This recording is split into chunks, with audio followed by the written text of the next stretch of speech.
नमस्कार दोस्तों। एक समय की बात है, भगवान बुद्ध अपने शिष्यों को उपदेश दे रहे थे। तब उनके किसी शिष्य ने उनसे यह 3 सवाल किए। पहला, कौन किसके भाग्य का खाता है? दूसरा, संसार का सबसे बड़ा बलवान कौन है? तीसरा, जो अपनी बात से मुकर जाता है उसका अंत में क्या अंजाम होता है? गौतम बुद्ध कहते हैं, तुम्हारे यह तीनों ही प्रश्न बहुत ही महत्वपूर्ण है, क्योंकि इन तीनों प्रश्नों के उत्तर हर मनुष्य को जानना जरूरी होता है। इसलिए मैं तुमको यह कहानी सुनाता हूँ। उस कहानी में तुमको तुम्हारे इन तीनों प्रश्नों के जवाब मिल जाएंगे। कृपया तुम कहानी को ध्यान लगाकर सुनना। एक जंगल में एक विशाल बरगद का पेड़ था। उस पेड़ पर एक बाज पक्षी रहता था। उस बरगद से थोड़ी ही दूर पर एक बिल था। उस बिल में एक सर्प रहता था। फिर एक दिन जैसे ही सर्प दिल से बाहर निकलने लगा तो उस सर्प को वह बाज पक्षी देख रहा था। जब वह सर्प बिल से बाहर निकालने लगा तो उसी समय बाज सर्प पर झपटा, परंतु सर्प अपने बिल से अधिक बाहर नहीं निकला था, इसलिए वह वापस बिल में चला गया। फिर थोड़ी देर बाद सर्प ने अपना मुंह बिल से बाहर निकाला और देखने लगा कि बाज पक्षी यहीं पर है या कहीं पर चला गया। फिर वह बाज पक्षी दोबारा उस सर्प पर झपटा, परंतु वह फिर से वापस अपने बिल के अंदर छुप गया। जैसे ही सर्प अपने बिल से बाहर निकलने का प्रयास करता तो बाज उस पर हमला करता और उसे उठाकर ले जाने की कोशिश करता। बाज मन में सोच रहा था कि जब भी तू बाहर निकलेगा तो मैं तुझे अपना भोजन बना लूंगा, और सर्प उस बाज के डर से बिल में छुपा रहता है। जब सर्प को उस बिल में रहते हुए काफी समय हो जाता है तो सर्प मन में विचार करने लगता है कि यदि राजा विक्रम कहीं से आ जाए तो वह दूसरों के कष्टों का हरण करते हैं, और राजा विक्रम ही ऐसे हैं जो मुझे इस बात से बचा सकते हैं। तो राजा विक्रम को याद करता हुआ सर्प उस बिल में छुपा रहता है, और जो भी उस मार्ग से निकल कर जाता तो उसे सर्प कहता कि भाई कोई मेरी बात राजा विक्रम तक पहुंचा दो, या मुझे राजा विक्रम से मिला दो, तो मैं उसका जीवन भर एहसानमंद रहूंगा। फिर एक दिन राजा विक्रम, जो दूसरों के दुखों को दूर करते थे, वह जंगल में जा रहे थे और उसी मार्ग से निकल कर जा रहे थे। तभी सर्प को पता चला कि रास्ते से कोई जा रहा हो, तो वह सर्प बिल के अंदर से ही कहने लगा, भाई कोई मुझे राजा विक्रम से मिला दे तो मैं उसका जीवन भर एहसानमंद रहूंगा। यह बात जब राजा विक्रम ने सुनी तो राजा विक्रम कहने लगा, क्यों भाई, आपको राजा विक्रम से क्या काम है? तो सर्प कहने लगा, देखो भाई, राजा विक्रम दूसरों के दुखों का हरण करते हैं और मैं बहुत दिनों से इसी बिल में पड़ा हुआ हूँ। मैं बहुत दुखी हूँ। यदि मैं इस बिल से बाहर निकलता हूँ तो इस वृक्ष पर एक बाज पक्षी का निवास है। वह बाज मुझ पर उसी समय हमला करता है, इसलिए मैं इस बिल से बाहर नहीं निकलता हूँ और ना ही मुझे कुछ खाने को मिलता है। मैं ऐसे ही इस बिल में पड़ा हुआ हूँ, ऐसे ही अपना जीवन व्यतीत कर रहा हूँ। राजा विक्रम कहने लगे कि हे सर्पराज, मैं ही राजा विक्रम हूँ, बताओ तुम्हारे कष्ट का निवारण कैसे करूं? तो सर्प कहने लगा, हे महाराज, जैसा आपको उचित लगे ऐसा ही कीजिए, लेकिन मेरा इस बात से पीछा छुड़ा दीजिए, नहीं तो यह एक दिन मुझे मार डालेगा। राजा विक्रम कहने लगे, हे सर्पराज, तुम कहो तो मैं तुम्हें इस वन में कहीं दूर छोड़ दूं। सर्प कहने लगा, महाराज, जब आप मुझे दूर छोड़ने जाओगे तो ये बाज हमें देख लेगा और ये वहीं पर जाकर फिर से बैठ जाएगा और मौका मिलते ही ये मुझे मार डालेगा। राजन, आप मुझे कुछ समय के लिए आपके अंदर में बिठा लीजिए। आप पेट में बैठने के लिए मुझे स्थान दे दीजिए। जब इस बाज को पता नहीं चलेगा कि सर्प कहाँ गया, और मैं तुम्हारे साथ इस वन से बहुत दूर चला जाऊंगा, और आगे जाने के बाद मैं तुम्हारे पेट से बाहर आ जाऊंगा। राजा विक्रम कहने लगे, ठीक है सर्पराज, आप मेरे पेट में प्रवेश कर जाइए। राजा विक्रम अपना मुंह खोल देते हैं और वह सर्प राजा विक्रम के पेट में प्रवेश कर जाता है और राजा विक्रम के पेट में जाकर के बैठ जाता है। जब राजा विक्रम वन में आगे गए और आगे काफी दूर पहुंचने के बाद उस सर्प से कहने लगे कि हे नागराज, अब आप मेरे पेट से बाहर आ जाइए। अब यह सुनसान वन है, इसमें कोई बाज आपको परेशान नहीं करेगा। यह बात सुनकर नागराज कहने लगा कि नहीं महाराज, अब मैं आपके पेट से बाहर निकलने वाला नहीं हूं। राजा विक्रम ने कहा, क्यों भाई, आपने तो मुझसे यह वादा किया था कि आप मुझे आगे सुनसान वन में छोड़ देना, मैं आपके पेट से बाहर निकल जाऊंगा। अब क्या हुआ, सुनसान वन आ गया, अब आप बाहर निकलिए। सांप कहने लगा कि देखो महाराज, जैसा रहने का आनंद आपके पेट में है वैसा उस बिल में नहीं मिलता। अब मैं तुम्हारे पेट से कभी बाहर नहीं निकालूं। राजा विक्रम मन में सोचने लगे कि यह तो बड़ा ही दुष्ट सर्प है, अब मैं क्या करूं? और उसके जहर के प्रभाव से महाराज विक्रम का पूरे शरीर से कोट फूटने लगा। महाराज विक्रम के शरीर से कोट निकल आया। राजा विक्रम मन में सोचने लगे कि अब मैं यदि राजधानी को वापस जाऊंगा तो यह अभी संभव नहीं है, क्योंकि मैं इस वक्त कोढ़ी हो गया हूं और मुझे इसी वन में रहकर इस नागराज से भी छुटकारा पाना है। ये सोचकर महाराज विक्रम एक पेड़ के नीचे झोपड़ी बनाकर सो जाते हैं। उनके शरीर से कोट टपकने लगा और बदबू आने लगी, जो कि सर्प का जहर था। सर्प कुंडली मारकर राज विक्रम के पेट में बैठा हुआ था। राजा विक्रम उस वन में पड़ी हुई एक कोढ़ी की हालत में है। अब इधर उन्हीं के समय एक प्रसिद्ध जनपद था। श्रावस्ती और श्रावस्ती नगरी के महाराजा थे ताम्रध्वज महाराज। ताम्रध्वज के 3 पुत्रियां थीं और राजा ताम्रध्वज बड़ा अहंकारी और बड़ा ही अभिमानी राजा था। फिर एक दिन उसने अपनी तीनों बेटियों से पूछा कि बताओ बेटियों, तुम किसके भाग्य का खाती हो? फिर उनमें से 2 बेटियां तो राजा के डर से कहती हैं कि पिताजी, हम तो आपके भाग्य का ही खाते हैं। परंतु उनमें से राजा की एक चित्ररेखा नामक बेटी थी। वह चित्ररेखा अपने पिता ताम्रध्वज कहती है कि नहीं पिताजी, मैं किसी के भाग्य का नहीं खाती हूं, मैं तो केवल अपने ही भाग्य का खाती हूं। उस बेटी की बात सुनकर राजा को बहुत क्रोध आया और राजा ने उसी समय नाई और ब्राह्मण को बुलाया और नाई और ब्राह्मण से कहने लगा कि रे, इन दोनों बेटियों का रिश्ता तो आप किसी राजा के यहाँ करके आइए, और जो यह बड़ी वाली बेटी है इसका रिश्ता किसी कूड़ी कलंक की या जिसके हाथ पैर नहीं हो उसके साथ करके आइए।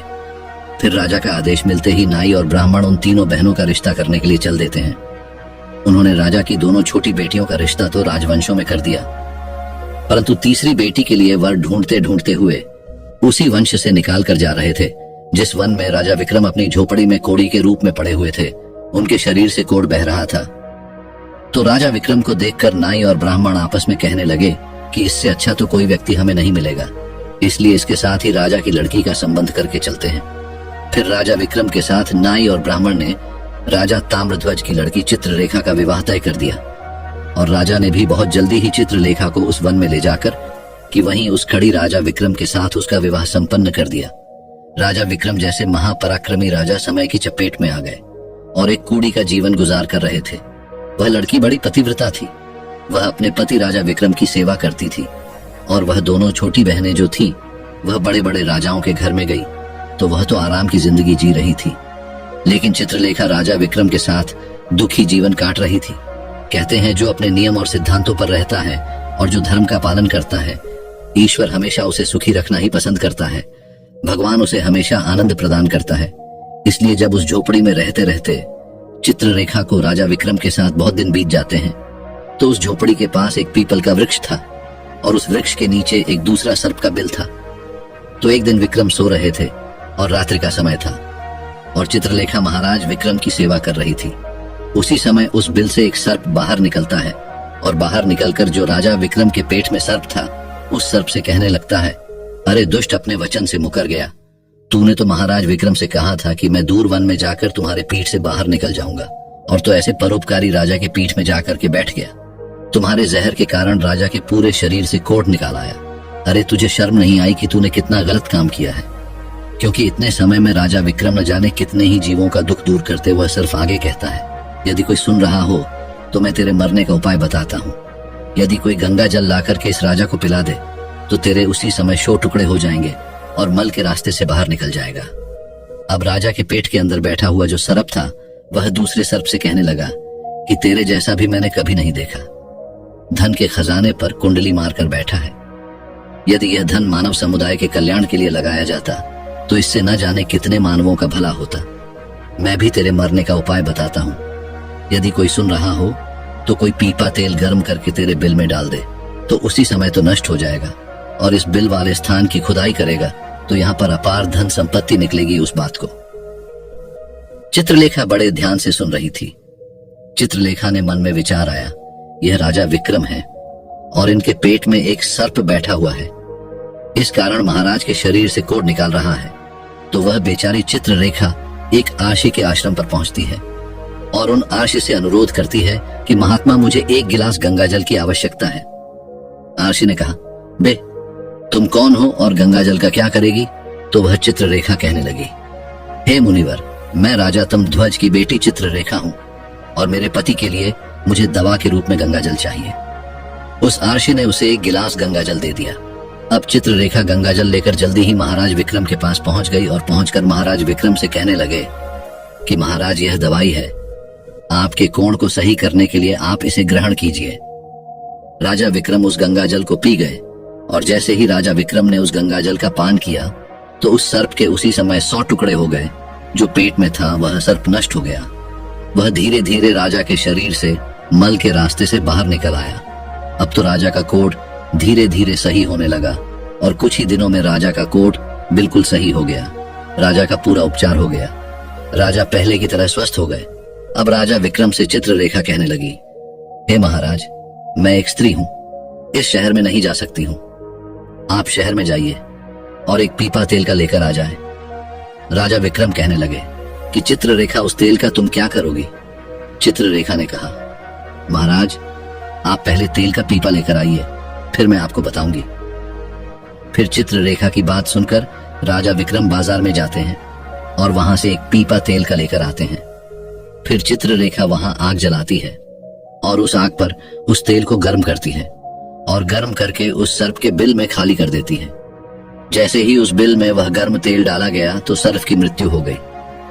राजा विक्रम से चित्ररेखा कहने लगी कि महाराज, स्थान को खोद दीजिए। फिर राजा विक्रम ने जब उस स्थान की खुदाई की तो वहां से अपार धन संपत्ति निकाली। चित्ररेखा कहने लगी, महाराज, देखिए, मैं जानती हूँ कि आप जय नरेश राजा विक्रम हैं, परंतु मेरे पिता ने मेरा अपमान किया है और मुझे एक कोढ़ाई को दिया था, परंतु मैं मेरे भाग्य का खाती हूँ, इसलिए इसी स्थान पर मेरे पिता का जो महल है उससे अच्छा महल बनना चाहिए। राजा विक्रम कहने लगी, चित्ररेखा, तुम कैसी बातें कर रही हो? हम नरेश हैं, भला यहाँ पर महल क्यों बनाएंगे? आप उज्जैन नगरी को चलिए।